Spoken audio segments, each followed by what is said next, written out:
আমাদের মধ্যে কিন্তু আলোচনা আছে অদৃশ্য সরকার নিয়ে। এবং আমার কথা হলো যে এই অদৃশ্য সরকারকে অন্তর্বর্তীকালীন সরকারের উপদেষ্টারা কেন নিয়ন্ত্রণ করতে পারছে না? এর কারণটা হলো তারা যখন ক্ষমতায় বসে, আমাদের পক্ষ থেকে আমরা বলেছিলাম শুধুমাত্র হাসিনার পতন হয়েছে, ফ্যাসিবাদের কিন্তু পতন হয়নি। সুতরাং সচিবালয়ে, পুলিশে, বিভিন্ন দপ্তরে, সেক্টরে, গোয়েন্দা সংস্থায়, বিভিন্ন বাহিনীতে যে সকল ফ্যাসিবাদের দশকরা রয়েছে আপনারা তাদেরকে সরিয়ে দেন।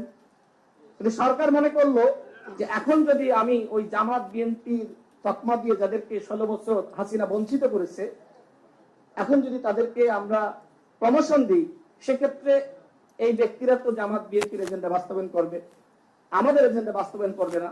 যে কারণে উপদেষ্টা পরিষদের কতিপয় ব্যক্তি তারা মনে করলেন যে আওয়ামী লীগের যারা রয়েছে, আওয়ামী লীগের সুবিধাভোগী, এদেরকে ভয় দেখিয়ে কাজ করাতে হবে।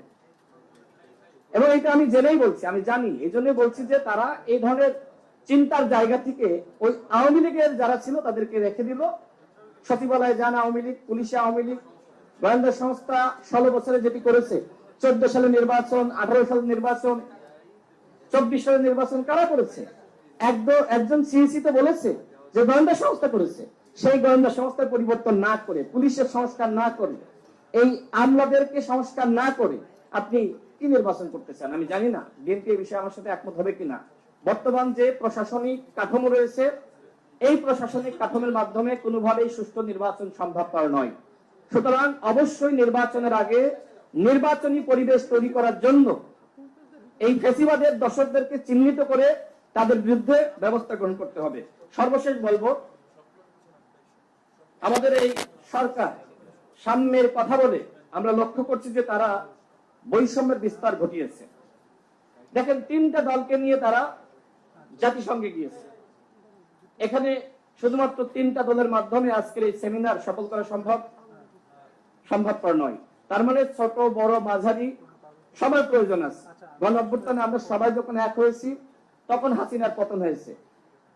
অর্থাৎ সরকার আজকে 3টা দলকে গুরুত্ব দিচ্ছে। এই 3টা দলকে যদি আপনারা এক জায়গায় আনতে পারেন আমাদের আপত্তি নাই, কিন্তু আপনারা তো পারতেছেন না। তার মানে সবার প্রয়োজন আছে। দেখেন, আমরা যে 9টি দল উদ্যোগ নিয়েছি, এই 3টা দলের মধ্যে দেখেন আমরা 9টা দল উদ্যোগ নিয়েছি। আমরা চাই সমঝোতা, অর্থাৎ সবার দরকার আছে। কিন্তু সরকার যে ব্যয়বহুল সফর 104 জনকে নিয়ে গেল, হাসিনার মধ্যে পরিবর্তন কোথায় আসলো? হাসিনাও তো এইভাবে বিশাল বহর নিয়ে উড়াল দিত। ডক্টর মোহাম্মদ ইউনূস একই কাজ করলো, তাহলে পরিবর্তনটা কোথায়? সেখানে ডক্টর মোহাম্মদ ইউনূসের কন্যা রয়েছে, আত্মীয় স্বজন রয়েছে, এত আমলাদের প্রয়োজনটা কি? এগুলো নিয়ে কেউ কথা বলছে না। এই ধরনের ব্যয়বহুল সফর বাংলাদেশের জন্য কোনোভাবেই গ্রহণযোগ্য না। আমি সরকারকে বলবো, যে ধরনের অসাম্য আপনারা সৃষ্টি করতেছেন, এটা আসলে কাঙ্ক্ষিত না। আমরা দেখলাম যে সেখানে আপনারা 3টা দলকে নিয়ে গেলেন। আমি আগেই বলেছিলাম যে হয়তো আপনাদের প্রোটেকশনের জন্য আওয়ামী লীগের নেতা কর্মীরা সেখানে হয়তো তারা হামলা করতে পারে। যে ধরনের ঘটনা ঘটেছে আপনারা দেখেছেন, যদিও নিন্দনীয়, কিন্তু আপনারা যে বৈষম্য উৎপাদন করেছেন, এই কারণে দেখবেন যে অনেক দলগুলো তারা কিন্তু অনেকটা চুপ আছে যে আপনারা আমাদের গুরুত্ব দেন না। সুতরাং এই ধরনের ঘটনা আপনাদের মুখোমুখি হওয়ার দরকার ছিল, অন্যথায় আপনাদের শিক্ষা হবে না। তো আমি আর কথা বাড়াচ্ছি না, কথা অনেক ছিল, যেহেতু অনেক অতিথি রয়েছে, আমি অনেক বেশি বলে ফেলিয়েছি।